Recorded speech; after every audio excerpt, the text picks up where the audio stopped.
నమస్తే, welcome to Pragathi media. నేను Aditya. Iran అనగానే మనకి ముందుగా గుర్తుకొచ్చేది ఆ దేశపు కఠినమైన చట్టాలు మరియు వారి సైనిక శక్తి. అయితే ఇరాన్లో సాధారణ సైన్యం ఉండగానే ఐఆర్జీసీ మరో ప్రత్యేకమైన సైన్యం ఎందుకుంది? దీనికున్న అపారమైన అధికారాలేంటి? అసలు ఇది ఎలా ఏర్పడింది? ఇరాన్ భద్రతా వ్యవస్థలోని ఈ అత్యంత కీలక విభాగం గురించి పూర్తి వివరాలు ఈ రోజు మనం ఈ వీడియోలో తెలుసుకుందాం. ముందుగా ఇది ఎలా ఏర్పడిందంటే 1979లో ఇరాన్లో ఇస్లామిక్ విప్లవం వచ్చిన తర్వాత అప్పటి కొత్త నాయకత్వం తమ సిద్ధాంతాలను కాపాడుకోవటానికి ఈ ప్రత్యేక విభాగాన్ని ఏర్పాటు చేసింది. ఇక్కడ ఒక ముఖ్యమైన విషయం ఏంటంటే సాధారణ సైన్యం దేశ సరిహద్దులను కాపాడితే ఐఆర్జీసీ మాత్రం దేశంలోని ఇస్లామిక్ వ్యవస్థను మరియు అంతర్గత తిరుగుబాట్ల నుంచి ప్రభుత్వాన్ని రక్షించే బాధ్యత తీసుకుంటుంది.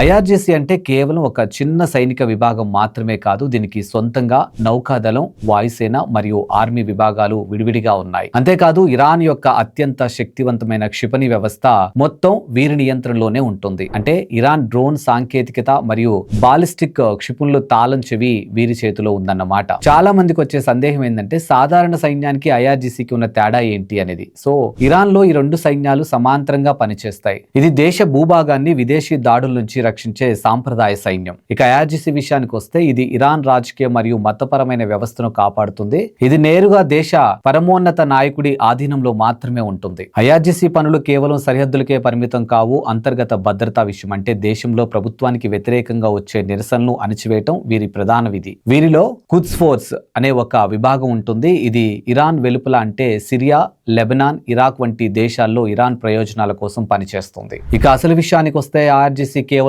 సైన్యం మాత్రమే కాదు, ఒక అపారమైన ఆర్థిక శక్తి కూడా. ఇరాన్ ఆర్థిక వ్యవస్థలో దాదాపు 30% నుండి 50% వరకు వీరి నియంత్రణలో ఉంటుందని అంచనా. నిర్మాణ రంగం, టెలికాం, చమురు మరియు గ్యాస్ వంటి ప్రధాన వ్యాపారాల్లో వీరి భాగస్వామ్యం ఉంటుంది. ముఖ్యంగా ఖాతం ఆల్ ఆన్బిఫియా అనే వీరి నిర్మాణ సంస్థ దేశంలోనే అతిపెద్దది. ఐఆర్జీసీ అనేది ఇరాన్ ప్రభుత్వానికి ఒక ఉక్కు పిడికిలి వంటిది. దేశం లోపల ఎవరైనా ఎదురిస్తే అణిచివేయటానికి, విదేశాల్లో ఇరాన్ ప్రభావాన్ని పెంచడానికి ఇది నిరంతరం పనిచేస్తోంది. అందుకే ప్రపంచ దేశాలు ఇరాన్ విషయంలో ఏ నిర్ణయం తీసుకోవాలన్నా ఐఆర్జీసీని దృష్టిలో పెట్టుకుని అడుగులు వేస్తాయి. ఇరాన్ రాజకీయాల్లో మరియు ఆర్థిక వ్యవస్థలో ఐఆర్జీసీ ఎంతటి బలమైన శక్తిగా మారిందో ఇప్పుడు మీకు అర్థమయ్యే ఉంటుంది. ఇలాంటి మోర్ అప్డేట్స్ కోసం చూస్తూనే ఉండండి ప్రగతి మీడియా.